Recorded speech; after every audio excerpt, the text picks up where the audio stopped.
Cyberpunk 2077, with its next-gen ambition, it was possibly the most anticipated game not just of the year, but of its decade. After the major success of The Witcher 3, CD Projekt Red was becoming a prominent name in the gaming industry. Despite its triumphs, Cyberpunk 2077 has still fallen short of people's expectations, with prominent bugs and issues with running it on last-gen consoles, resulting in refunds, removal of the game, and a damaged reputation. Understandably, many are upset with the state of the game, but at the same time, a lot of false information has been spreading regarding its development process and why it resulted into the game that it is now.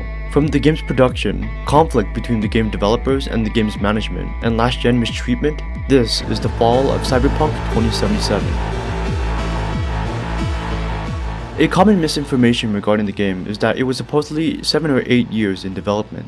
It had first obtained the rights to the board game of which it was based on, Mike Pondsmith's Cyberpunk, the role-playing game of the dark future, in 2012. While pre-production started around 2012, it wouldn't begin to kick into full gear until CDPR's completion of The Witcher 3 DLC, Blood and Wine, in 2016. They had been taking their time with pre-production. The game wouldn't exit its alpha stage until mid-2019, nearly 3 years later, with the game's management suddenly pushing for crunch and rushing in order to meet deadlines to make up for lost time. People often blame the toxic fanbase for pressuring CDPR to release the buggy game after several delays. Not so. Death threats and other violent acts by toxic fans aside, by constantly delaying the release of the game, CDPR was jeopardizing their own company. CDPR is a publicly owned company traded on the stock market. After the major success of The Witcher 3, a slew of investors came in, getting an increasingly larger voice in the direction of the company and its games. By 2018, CDPR became one of the top 20 companies on the Warsaw market. However, those investors, as all do, only cared about one thing: the money. With more and more delays, shareholders would begin losing faith. Brand deals with companies such as Funko and Displayed would begin costing them as well, by not keeping with the promised release date and more.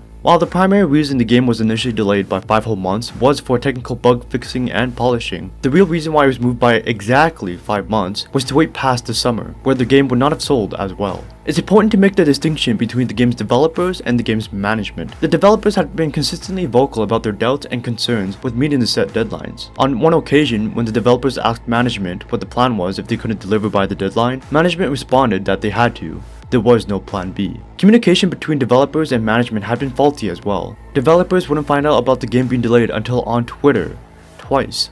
Communication had continued to be faulty with the gold release and any other announcement since June 2019. Management as a whole was simply disconnected from the developers, which resulted into the buggy mess that the game became to be. The crunch of which the game developers had to delve themselves into would go as far as spending the weekends on it and spending 16 hours a day. When developers expressed their frustrations and the stress of crunching, they would be giving the typical corporate answer of how in CDPR they are fueled by passion, they are rebels, and this is not for everyone, which was another way of management saying that they had no idea what they were doing, but they had the money to fix it, and anything can be fixed with crunch.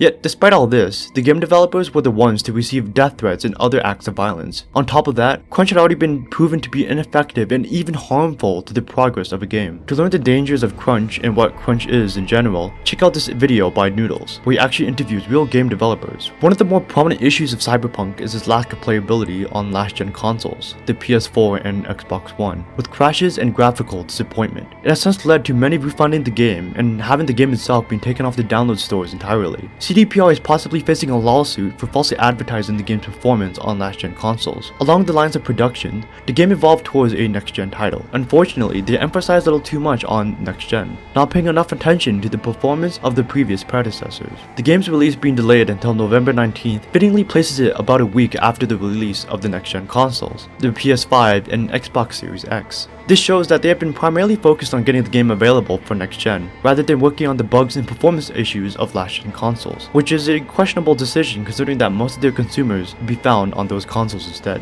They knew about this issue regarding last-gen performance, as they intentionally didn't show gameplay footage from those consoles and never gave review copies of those consoles either, taking away the chance for consumers to make a better informed decision regarding their purchase. There has been a debate sparked from within the community regarding these issues. On one hand, Cyberpunk 2077 is a next-gen title with next-gen ambition. There shouldn't have been expectations for it to run smoothly on 7-year-old consoles. On the other hand, CDPR made commitments and promises that it would run on those consoles, even one saying that it ran surprisingly well on them. No matter how you look at it, CDPR purposely misled the consumers.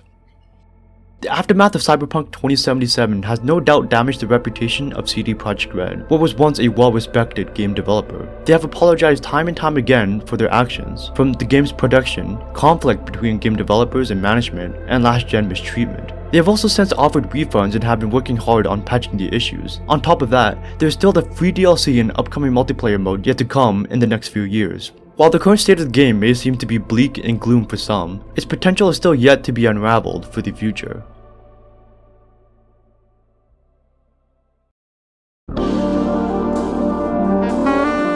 I personally still really enjoyed the game, which I played on PC with a 2080 Super. Obviously it's not perfect, there are definitely some issues here and there for me, including graphical bugs, but if you are considering getting the game, unless you have absolutely nothing else better to do, I would definitely say just wait until the bugs are fixed, especially if you play on console.